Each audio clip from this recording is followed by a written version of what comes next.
Hello, hi. We're about to get into the video. I'm coming at you from the editing sessions of this podcast, as well as the holiday hazards. Oh my God, got that, Jesus Christ, got that there. For inspiration for editing together. Lost Media posted a trailer for this goofy film I made with the boys, the classic Wapo gang, that'll finally be out, just like a Threnody. They were both left in the chambers for a while due to technical difficulties. This podcast has also been a bit of a technical difficulty to restore, and with that, I'm making this message to say that I'm going to split this up a good bit more. I wanted to release this first video as like a 4 hour Quentin reviews type epic, but my computer currently cannot support that, especially when I'm trying to edit together a whole other feature at the same time and other things, all the short films and stuff. So yeah, that I just wanted to put that in here. I hope you enjoy. This is a window to a more optimistic, happier, less mournful time.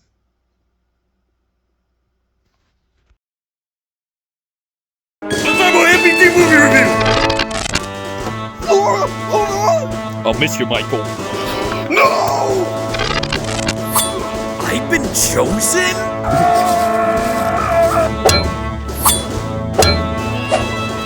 Alator? Yes, MD, it is I! And you are not only so worthy of sting, but the power! Whoa.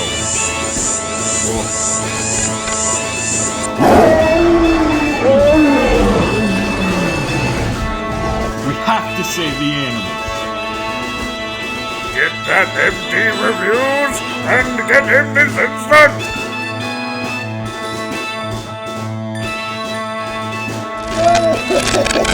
It is I, Lando, who will get my hands on MD and the ball!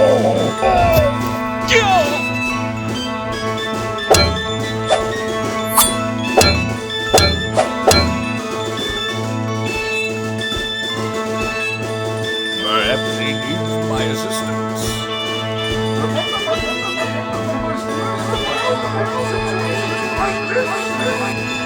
Right. Power! Alright! Quick on launch! Fire off! Let's go!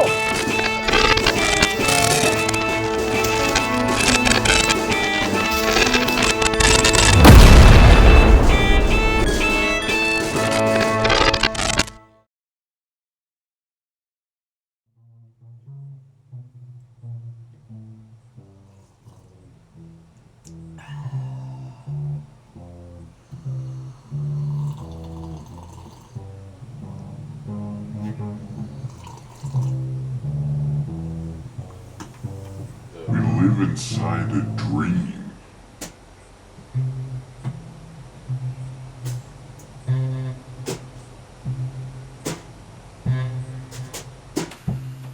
Hello, everyone. Welcome back to another season of MPT Film Reviews. And what's that I smell? Why, it's some coffee, of course. I was right about to grab it, forgetting that I had this bit already in mind. So let that be a lesson to you. Caffeine, while it may be in some good drinks, it doesn't do wonders for your nugget. Okay? Alright, so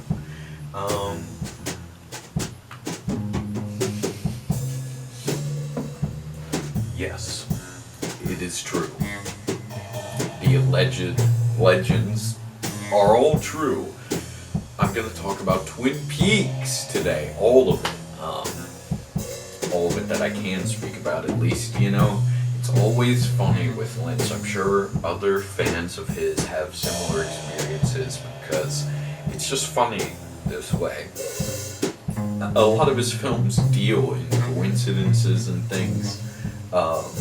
including Twin Peaks, the series, and the film. And, you know, it just so happens that I just did my own rewatch. Finally got a featured person on this channel, my little brother, through the show. My older brother is kind of the one who got me onto the show originally. But my uncle, he saw Firewalk with me back in the day without having seen the show. And he was always like a very committed Lynch guy. He would always go to see Lynch films in the theaters once he was old enough. I think starting with Dune, most likely. You know, and then it eventually warmed itself up on me. You know, when I was 13, I didn't quite get it, and I also didn't get to the episode that's pretty much the immediate turning point and immediate sign for any viewer of, like, if this is going to be a show that you're just like, what the fuck, or if Twin Peaks is going to be a series that you are instantly, like, invested in. You know, I didn't get, it's only 3 episodes in, but I only watched the first 2 and was like, oh, yeah, it's okay. Like, I didn't even really have that many major complaints about it. I just didn't see what it was getting at. And my relationship with Lynch throughout my life has always been, at least when I was a kid, it was like being exposed to some of his earlier or more underground, freakier things. You know, I saw Eraserhead when I was 12, and that is a lot of why I am the way I am, for better or for worse. And it definitely scared me back then. It just scared me, made me uncomfortable. And Crazy Clown Time, saw the music video for that, also horrified me. Pretty sure I went through all this in the first episode of the first season, which is why I also wanted to make Twin Peaks the first episode of the season, even though, you know, it's pretty funny to have a podcast that's supposedly about film.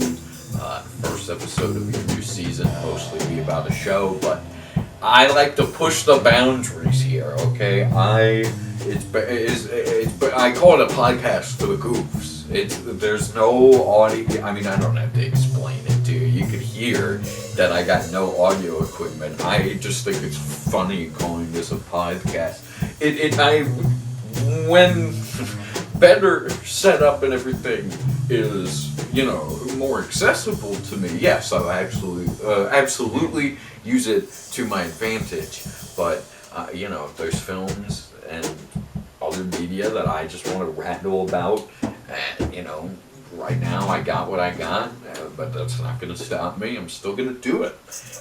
And, you know, the David Lynch ranked video only really allowed for me to speak about his films. And also I hadn't rewatched all of The Return quite yet up until that point. Because at the time I was showing it, my brothers and I, the 3 of us, were watching it together, but due to who was visiting when and everything, we were only able to reach the 8th episode of The Return all together before we had to start splitting up again, which, you know, that's a spot to reach. That also, not quite when I was a middle schooler, but that was some of the first Lynch content I ever saw, too, and I'm very thankful I was there to see it when it aired, the 8th episode of The Return, which is a remarkable piece of TV, but we'll get there, and the finale of Twin Peaks. Or is it? Because as I say with coincidences, it's very funny that I just did this rewatch, just started planning up to return this podcast in this episode, and apparently Lynch has ideas for another season. We've been hearing about the show of his Unrecorded Night for a bit, and some people assimilate that with Twin Peaks, but I don't believe they are the same thing. I do believe he's talking about something separate with Unrecorded Night. From everything that I read on that, it you know, is a similar idea to Twin Peaks. It's trying to get at what the original series of Twin Peaks was trying to do, the original goal. But that doesn't necessarily mean that Unrecorded Night would be Twin Peaks The Return Season 2 or Twin Peaks Season 4, however you want to phrase it. So, a new Twin Peaks. Apparently Mark Frost has not put his 2 cents into this much, which is a shame because he is very much a vital part to Twin Peaks. But I'm a Lynch guy, and The Return, even though Frost wrote it with Lynch, he does have his own book that kind of goes his own way, which is, gives room for The Return to go its own way, and the fact that Lynch is directing all 18 episodes to it very much has his voice and feel in spades. So, yeah, that's what I wanted to get to talking about today. I usually wait for the sunniest of days to do these fucking podcasts, okay? But, we got a rainy week, and I have actually started filming some of this season already, but I didn't want to put off the filming of this because I do want to get the post started. So I just said, fuck it. Waiting for these nice, when the sun pokes through the cloud type hours. That's what I'm waiting for. And I will tackle this, piece by piece, missing piece by piece, you could say. Because, I'm not sure how long this one is going to be. I will let it be as long as I, feel it should be. Because this video, for anyone who's interested in Twin Peaks and is new to this series of videos and is still here listening to my rambles before I actually get started, I congratulate you, first of all. But, I'm not trying to make the Twin Peaks explained for real video, that's not what I'm trying to do. I am gonna go into spoilers and talk about the lore the way I see it, the way I felt it and interpreted it, and some of these things will coincide with a lot of the public discussions of what is really going on in Twin Peaks. I'm just giving my perspective and experience with this show. I want to recommend it to the people, because, it's a big show. I mean, people have heard of it, but obviously not everyone's seen it. Not everyone's seen everything. But also, some people maybe stop at Fire Walk with me, not even for any particular reason. And, I now have a new reinvigorated love and respect for The Return. Having finally seen it in full again for the first time since I initially watched it. And just being at this place that I currently am in my life and cinema art journey, I was able to get a lot more out of it. I definitely liked it when I first saw it. In fact, I loved it, and I remember feeling like the series definitely escalated in, quality, at least the parts with Lynch involved. And I really loved just where the story went. But the ending definitely threw me for a loop back then. Because when I first saw The Return, it wasn't just, my journey through life and cinema. that I was, less mature in, but also my journey through Lynch and his catalog, and not even just his films, but just everything that he's done. His features, I should say, because he has plenty of films. As I've spoken about in my David Lynch ranked video, because I wanted to shout out a lot of his other projects that I think are really cool.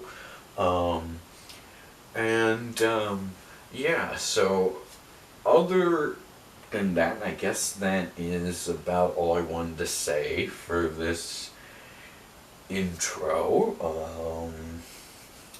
So without further ado, please feel free to drink your coffee with me throughout this video.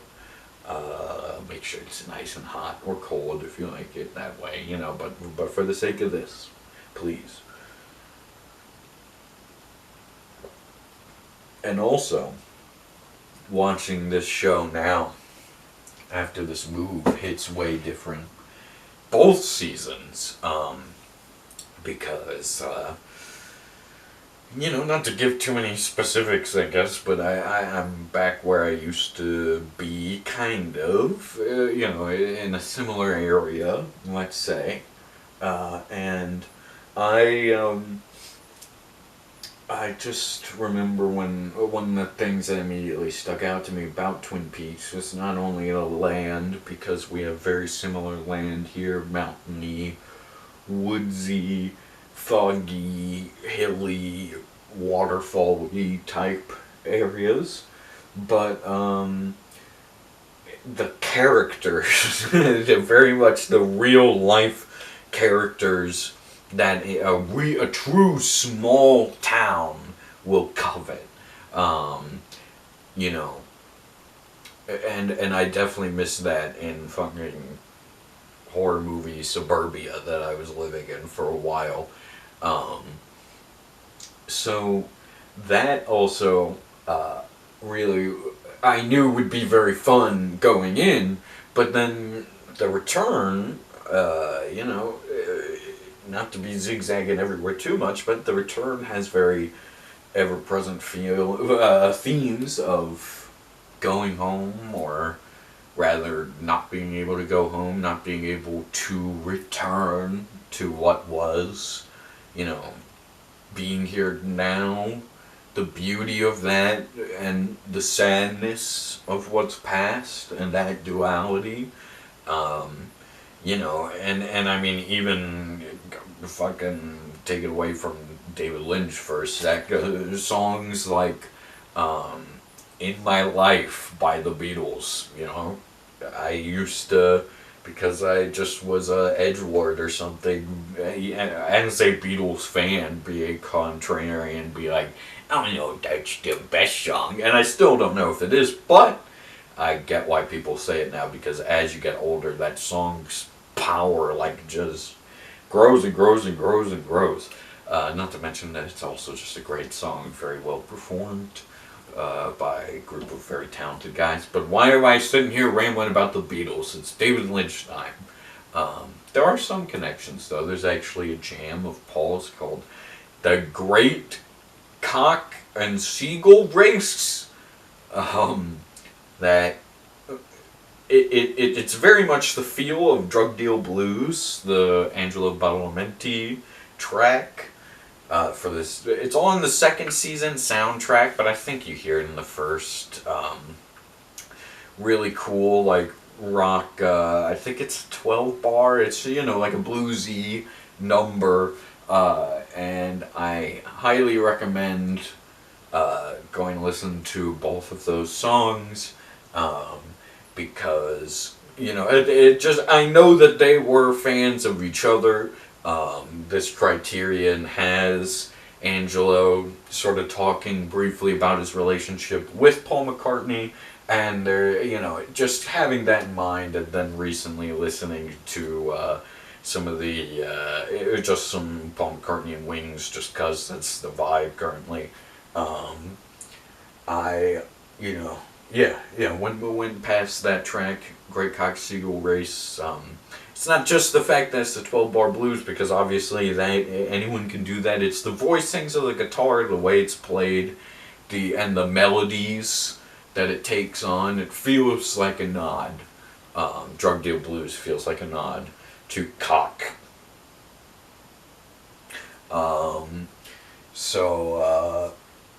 Yeah, with that said, sorry, I got a little sidetracked there. Yes, I think that is my official intro now. And again, I see the irony of doing this about a show, starting the series with a season, whatever the fuck, doesn't matter, with a show. But one of the things that I love about season 1, especially the beginning, when Lynch specifically has his hands on it, is that the approach was always a cinematic one from the start. It kind of loses its way when he's not there, obviously, for a brief period of time. But when Lynch had his hands on the wheel, it's a tight ship. And also, I wish Mark Frost directed more episodes of the series. I'm going to look through the episodes as we talk about them, but I'm pretty sure the only episode he ever directed was the first season's finale. I think that's it. Yeah, okay, so there's only one. Alright, I'll speed that part up. Yeah.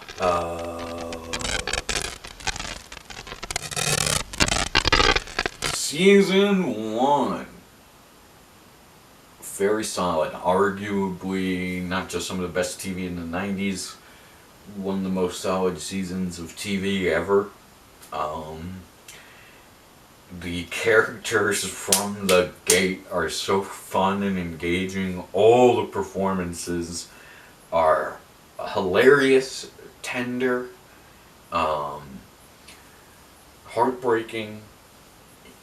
It really feels like real people, and a lot of that comes from the casting, because they got a really good bunch of actors that, unless if you've seen other Lynch films, you probably wouldn't know a lot of these people, or unless if you were someone watching TV at that time and you happen to be really paying attention to some of the TV actors of the era. But even then, that doesn't cover everyone in the cast. The fresh casting across the board absolutely helps to give it that hometown feel. Feels like people you could know. There are plenty of beautiful people in the cast, because Lynch has good eyes, but it's not like everyone's a model. It doesn't break away from reality. It's not like Spider-Man Homecoming or something, where like these are the fucking teenagers supposedly, or any list of fucking examples. I mean, even Sam Raimi's first Spider-Man, the first 45 minutes of it are them in high school, and I was gonna call him Peter Parker, fucking Toby, he was like 27 when they filmed that, So, and I know the numbers weren't quite that high on the Twin Peaks actors' ages yet for the actors playing the younger characters. But it's not too distracting, and, most of them, they're not playing like freshmen or whatever. They're also playing like graduating seniors, at least. So it's like, okay, fine. Or maybe some of them are playing juniors, but even still, I think it works. So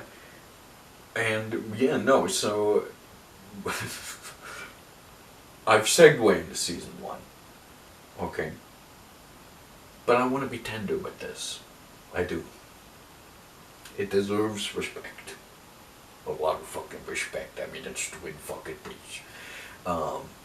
So I'm gonna try, I had to just fucking last of my thoughts there for a sec. I'm gonna try and keep this in order. I understand what David Lynch meant now when he said that straight story is his most experimental film, not only because it's his only normal movie, but because he had to keep it straight the whole way. I get what he means now. I get it. I get the mindset.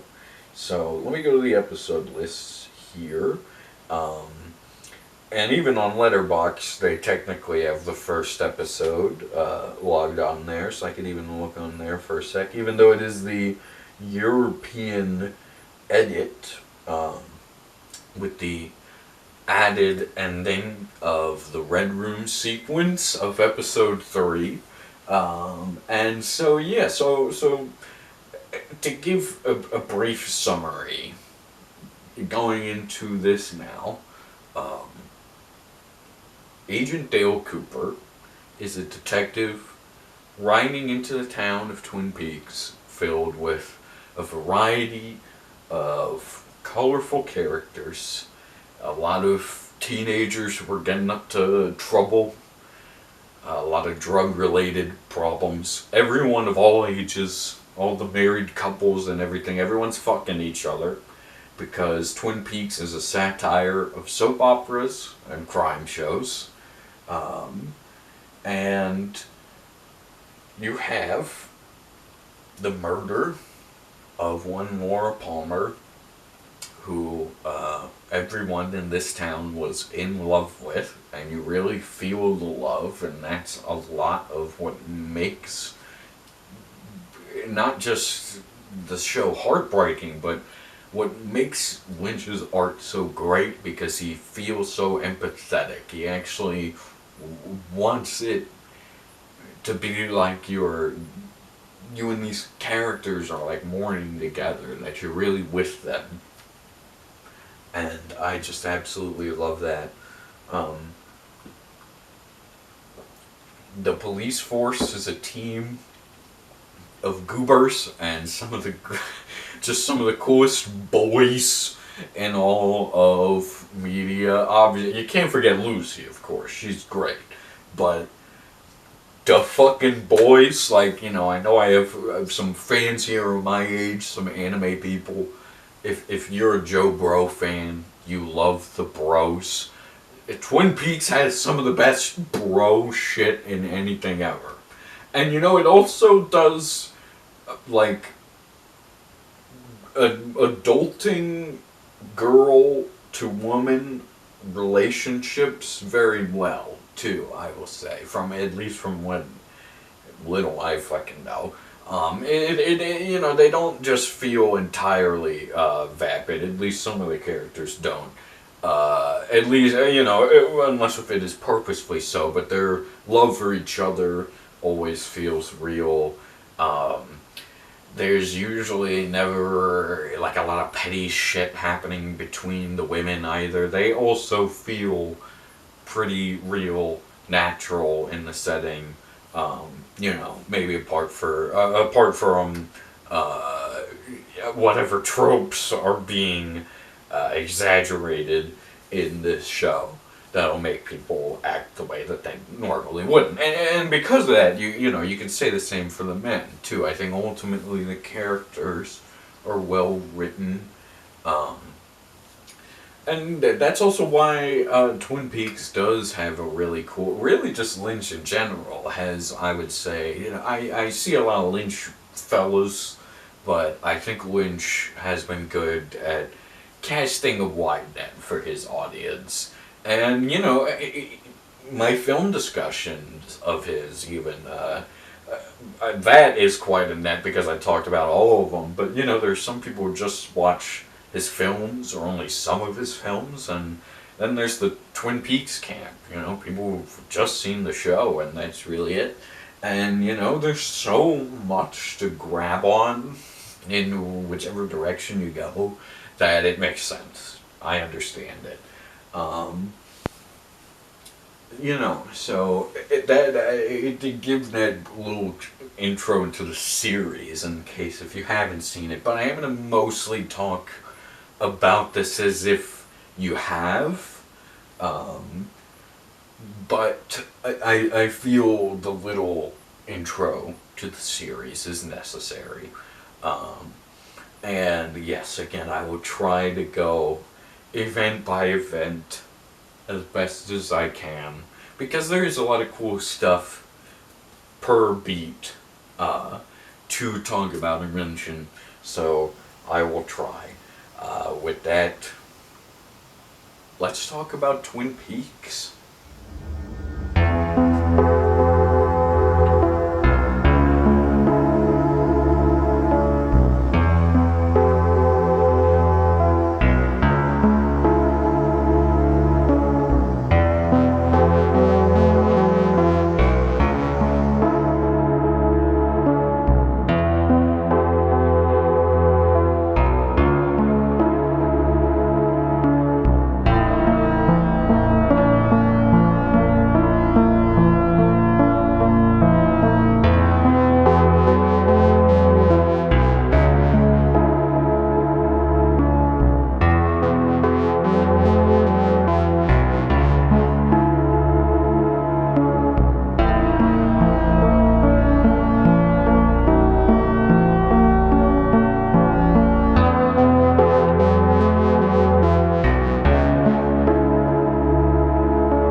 Okay, so I may or may not have done a little bit of a silly.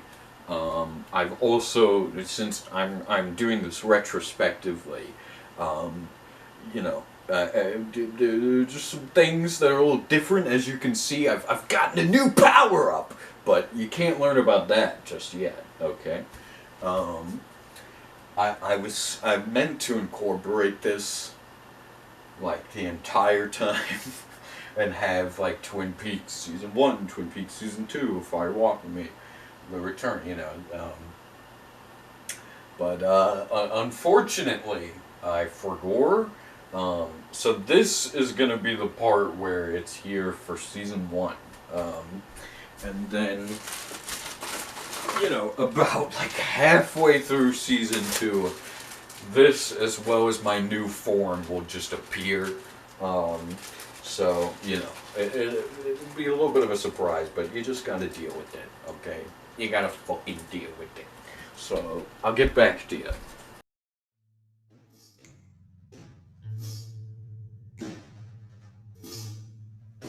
The Northwest Passage, the original title for Twin Peaks. The series is also the original title, you could say, for an episode, the first episode. And even though in my brief little intro of the series, more or less, mostly my intro of this first season and The Return, I was kind of vague with Fire Walk With Me since I have spoken about it in my Criterion video and in the David Lynch video a good bit.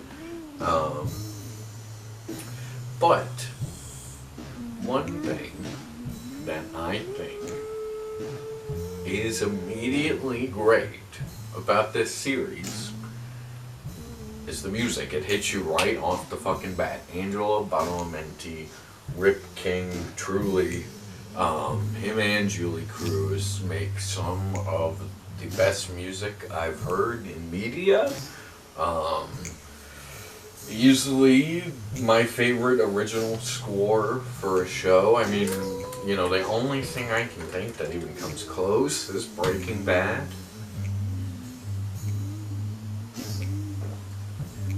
Other than that, this show is just on another level with that.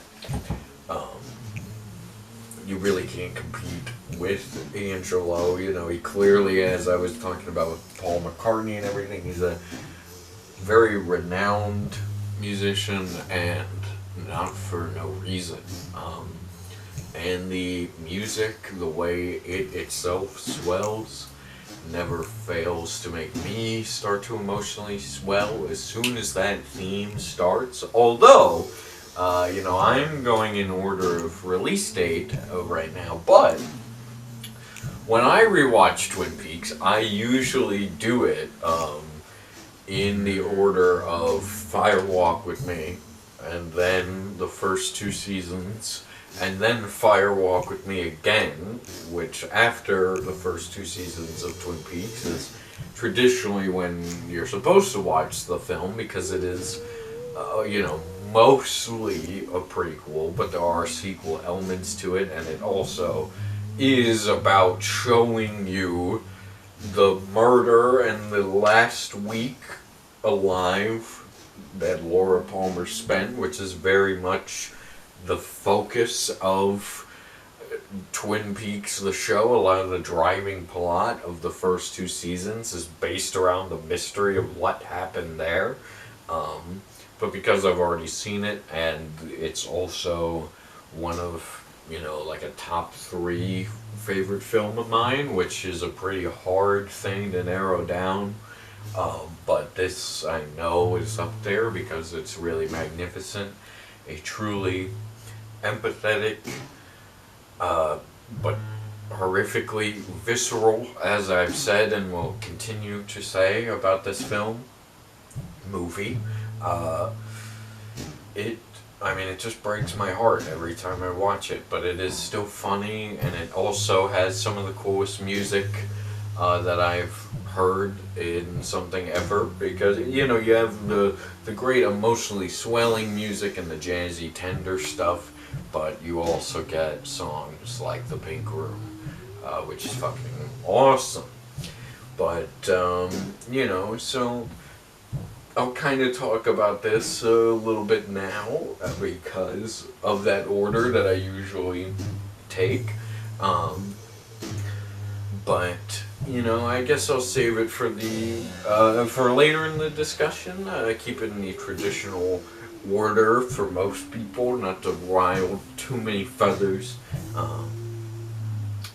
But, all the more I will say is that it's... Also, I like watching it in the beginning because it is like the literal middle piece to the 3 pieces of Twin Peaks,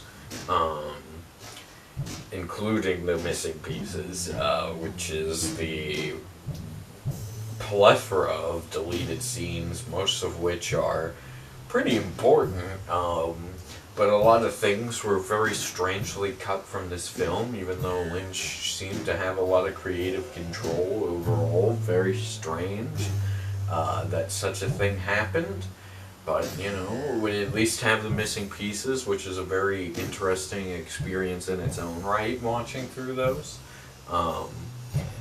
And it makes a great companion piece to this, to Fire Walk with Me. Usually when I start the series, I only watch a few of the intro missing pieces with Fire Walk with Me. I won't watch the whole thing until later. And the ones that I watch are the most essential and my favorite ones, which happen to be closer to the beginning of the film and also don't really delve into the sequel elements of Fire Walk with Me. Those deleted scenes would be the meeting at the convenience store. It's a pretty fucking important scene, as well as the full Jeffries scene, which, both of these things. Jeffries is the character played by David Bowie, and you'd think that when you have David Bowie in your movie, you would use all the footage of it you could, but that scene is interspliced with a horrifying sequence in the movie, but in the missing pieces, you can see these scenes separated, and I very highly recommend that for anyone's first time watching the film, you also at least watch those scenes. If not, and if you love Fire Walk with Me, then go back and watch all the missing pieces. Yes, those two are definitely the most important, but then there are two that I just really like because they're funny. The beginning of the film follows a sort of, not Nega Cooper, because there is somewhat of a Nega Cooper, which we will get into. But, Dale Cooper, the protagonist of Twin Peaks, is a real chipper, light, like the personification of a breath of fresh air type of person. And this film starts you off with a guy who really could give a shit. He's not a total douchebag, but he's capable and happy to be a bit of a jerk. And he's partnered with a bit of a dolt, so a little kind of weirdo guy. So it makes for this strange dynamic. They don't really like each other, which, it completely sort of flushes away that bro feeling of Twin Peaks right off the bat, which is something that I respect the hell out of David Lynch for doing all the fucking time with his art in Twin Peaks especially. Twin Peaks,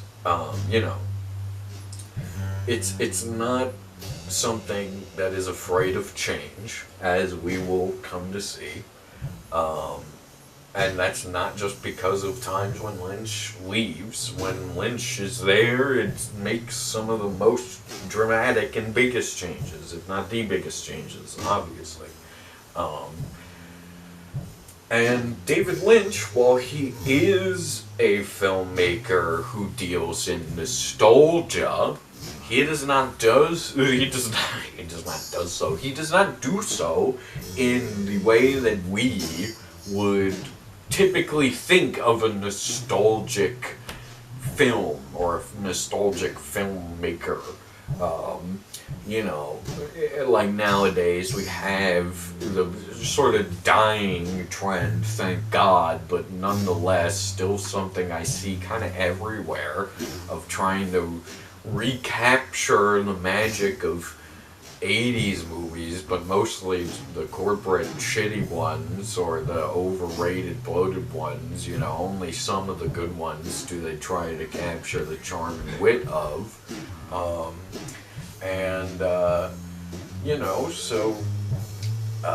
You have that paired with, it's just not to go on a tangent about the current movie scene or anything, but, that it definitely conflates people's ideas with the way Lynch is going to approach nostalgia, the way he's going to approach sequels and continuations of his own story, because Lynch deals with nostalgia in the way that the word is defined. I think Red Letter Media pointed that out in their their review of The Return, where they say that nostalgia is a bittersweet thing, and it's true, because that is the definition of nostalgia. It is a bittersweet memory. And more as the series goes on, he uses that to his strength even more, because his whole career there is like a 50s nostalgia element, which was something that was huge in the 80s, but he's flipping it on its head completely by showing the dark side of those times, the things that people just want to shy away from.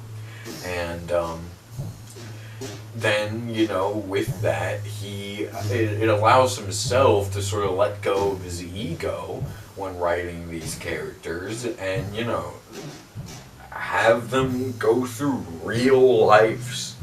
And sometimes that means things work out, and sometimes it means it doesn't.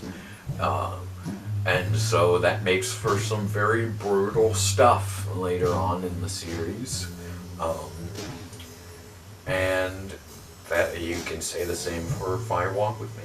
A lot of the brutalness is not even just what you're seeing in the film, it is the fact that it is such a change from the tone of the original seasons.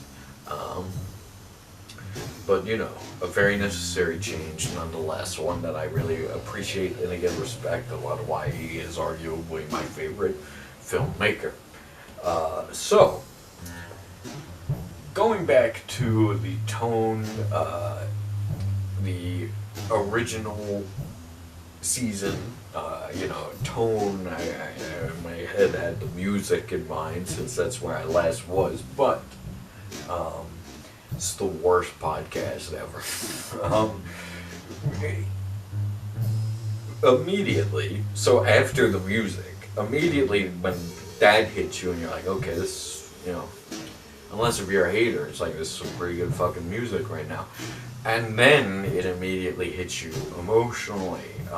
Even though there's a slight, that satirical nature coming through, some of these characters are kind of goofy, or, their realism is sort of what makes them goofy. It's like watching a real person cry, which can be kind of funny if they cry weird or whatever, but at the same time, it's a little intrusive, it's interpersonal, it's intimate, and we get to meet Pete, Andy, and Truman, who are some of the best characters in the whole fucking series, and we see Laura's body at the beginning of the season, but unless if you again start with Fire Walk with Me, which you should really only do if you've already seen the show and are doing a rewatch. Yes, the show starts and Laura is dead, and no one knows how this could happen, or so we think. At least no one's willing to admit yet. And this leads to some of the most tragic character introductions ever that really set off a chain of just giving you some of the most tragic characters ever. Them being mainly Sarah and Leland Palmer.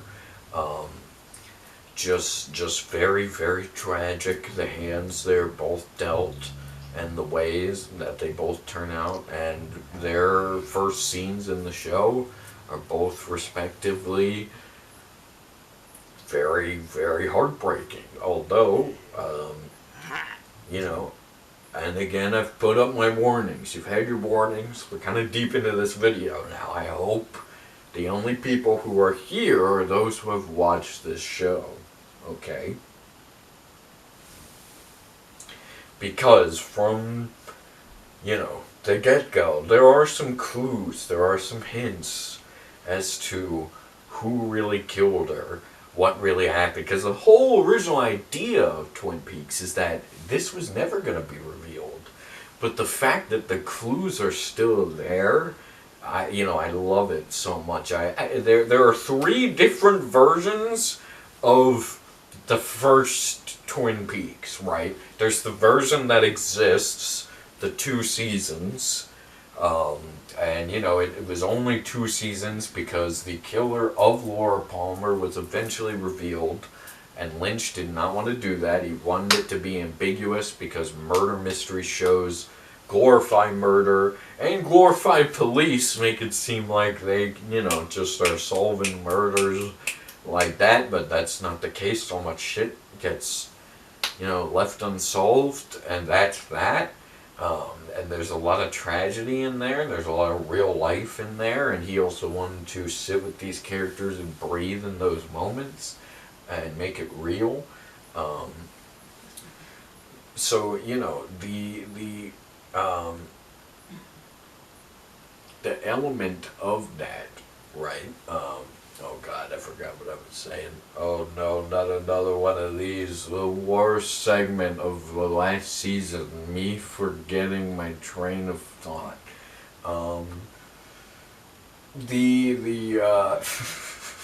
No, wait, it's coming back.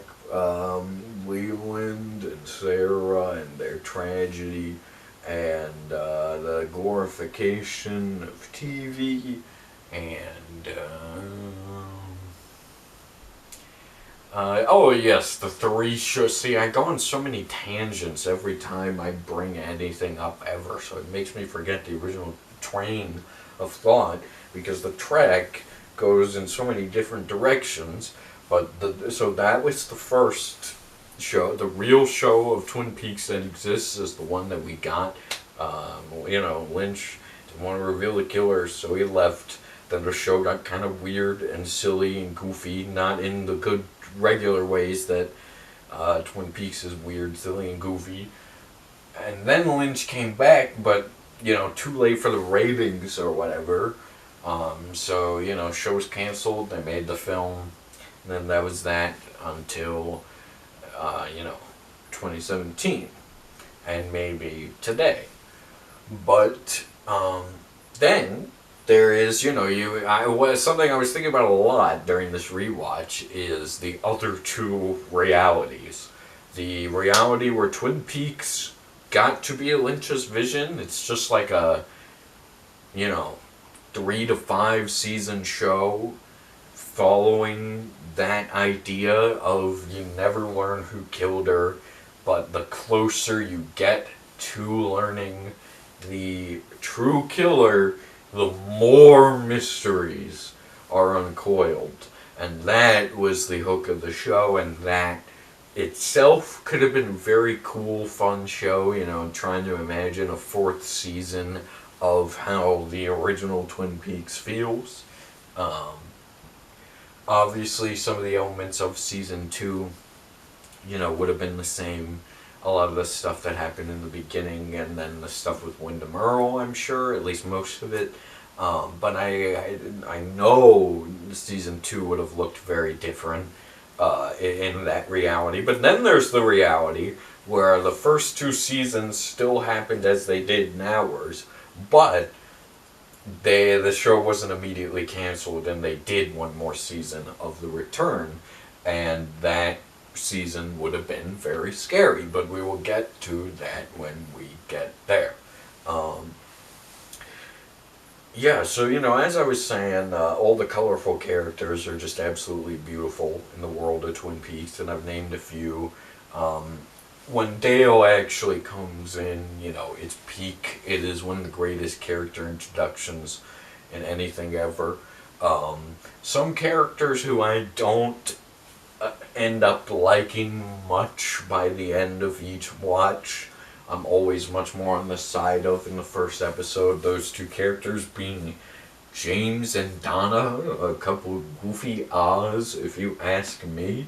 Kind of selfish.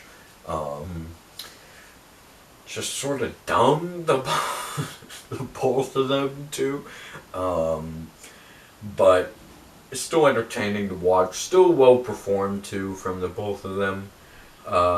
Despite any controversies brought about by Laura Flynn Boyle, the little I know about that, at least the little I've read.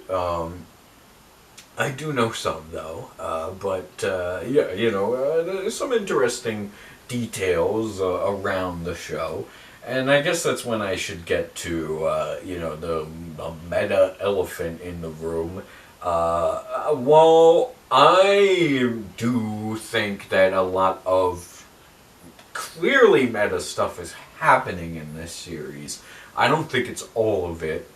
To anyone who's been waiting for me to kind of immediately dive into that, I only will when I find it actually applicable to the series, or when it literally is actually there in the show. Because I find a lot of the people who focus on that element tend to completely shut out the actual lore put into this series, which I think is kind of a slap in the face to the creators and the series itself. And also it undermines, a lot of these people just focusing on the meta aspect. It doesn't just undermine the actual spoken lore, it undermines a lot of the emotion. And these points have also been made too by other people before, but I can't help but feel it so strongly myself, and always have. So that's just the way that it is, unfortunately. I am only gonna talk about the middle stuff when I think it's applicable. Okay, not all the time. I'm sorry. I'm really fucking sorry. Okay.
It's one.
You know, it's funny that the people that they end up going near usually get, like, killed or...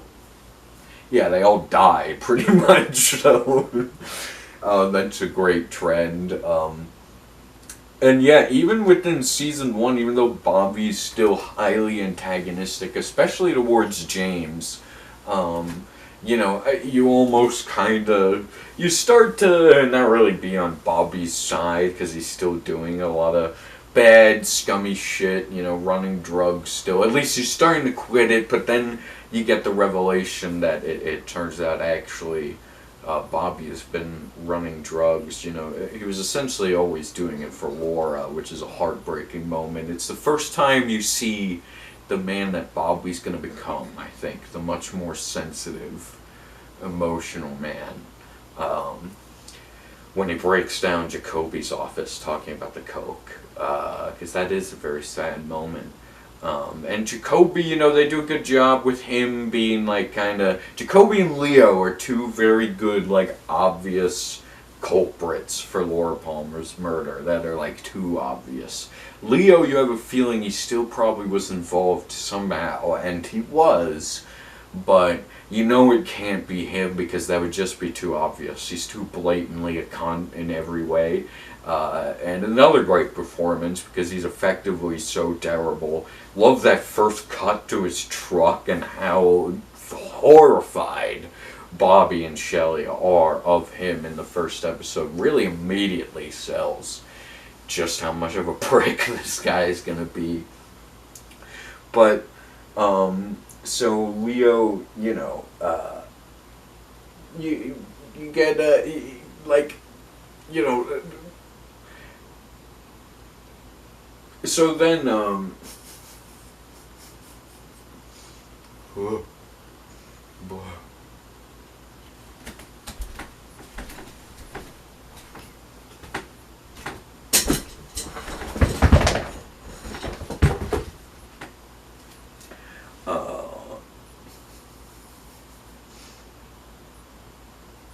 And then Jacoby is just like, you know, he's too kind of creepy and weird, and they somewhat imply. Turns out to thankfully not be true, but that, you know, he might have had a relationship with Laura. He seems like the type of creep who would have potentially tried to manipulate in that way, but then it turns out he's not, and he's actually one of the more sincere people in the show, too, which is a lot of fun. Jacoby, even though his his appearances start to become, I think, a bit more rare as the show goes on. It definitely is always fun and a delight to see him, you know, Nadine and Ed too, of course, crossing paths in that circle, always great. Eddie, King Eddie, and Nadine, another very effectively tragic character, even though she has some very funny and silly scenes. Really just heartbreaking stuff that they put her through. Very, very tragic. And yeah, I mean, every time I watch the show, I always just feel more and more bad for Nadine. At least within the context of the original series, in particular. Even though, you know, none of these characters are portrayed as perfect. Even Cooper, who is perfect, is not perfect. And, you know, that's what I think is so great about this show, or one of the things, especially about its characters, is they do a really good job of balancing them being these kind of classic TV archetypes, but also being very real people that you would know. Especially if you happen to live in an area similar to this, where it's small towny, a lot of just silly characters about. And yeah, so, you know, that mostly brings it down with season 1, because I had mentioned the final episode earlier, and that I just think it's really well directed. Wish Mark Frost directed more episodes, or just more things in general. And, you know, again, a very effective crime TV plot, as well as just, like, so effectively great at committing to and being able to pull off a classic TV show season finale of how many things come full circle. It seems like every scene is some new crazy thing that's either some kind of cliffhanger for the next season or like a great definitive end to a subplot. It just every little bit of that episode, it's so enthralling, and on a first time watch, you really it hits you so hard, like, oh man, that's how they end that season. But every season just ramps that up even more with that's how they ended that, like, and so great.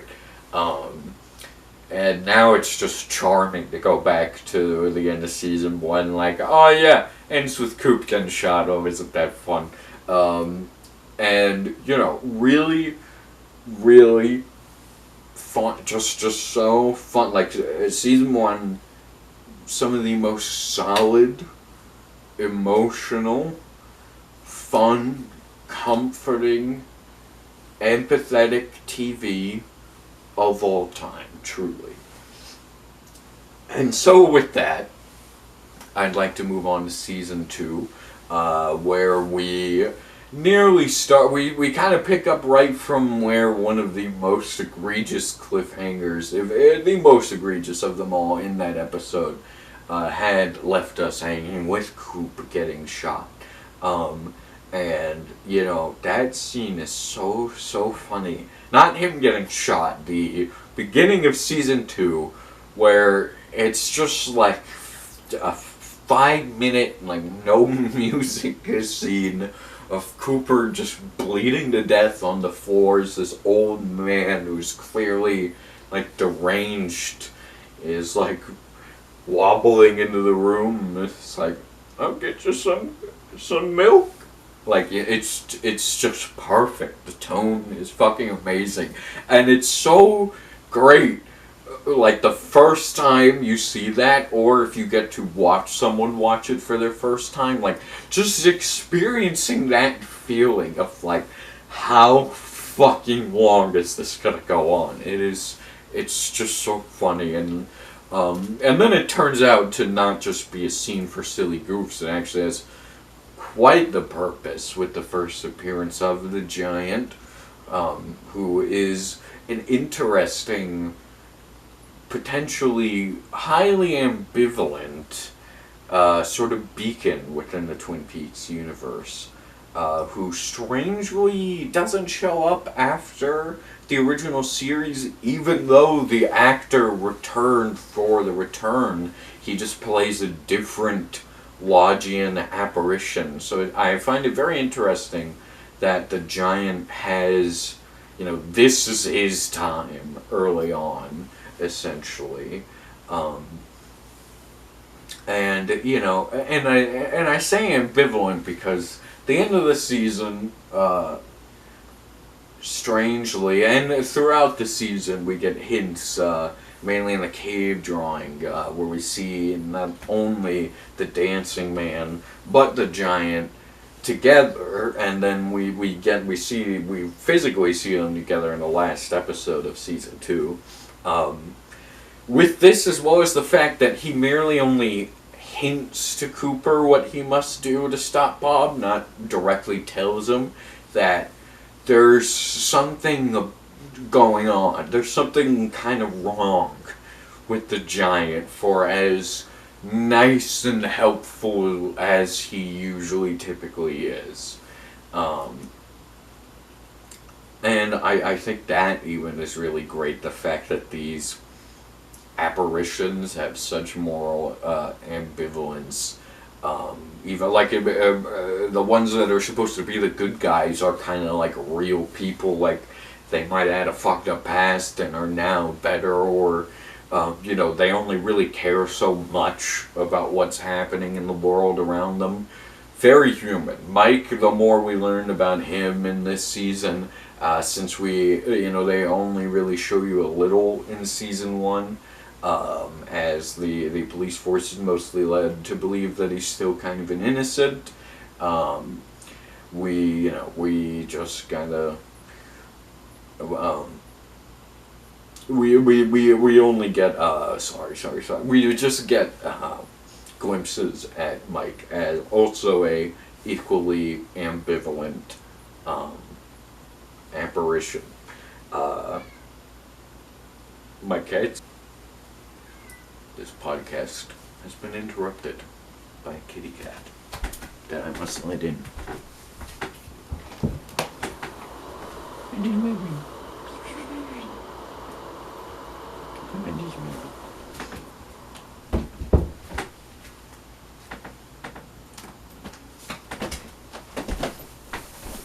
Get over here.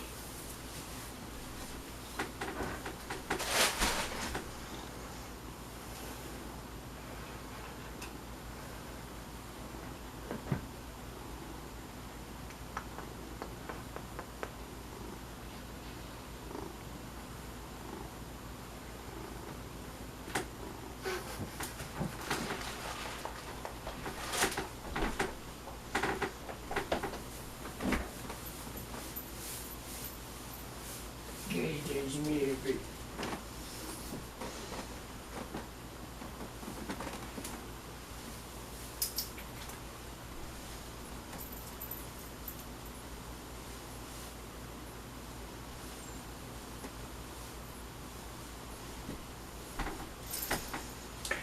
Yeah, and in terms of people that we only got a little bit of in season 1, Albert comes back quite often. Season 2, love fucking seeing him. He has his spout with Sheriff Truman throughout a lot of season 1 and Andy. But in season 2, the speech he gives about love, passion, and Martin Luther King Jr. is just so fabulous. It perfectly encaptures the tone of like the entire show. This deep sincerity and earnestness for love and doing the right thing and for good. And that, I mean, what could possibly be better?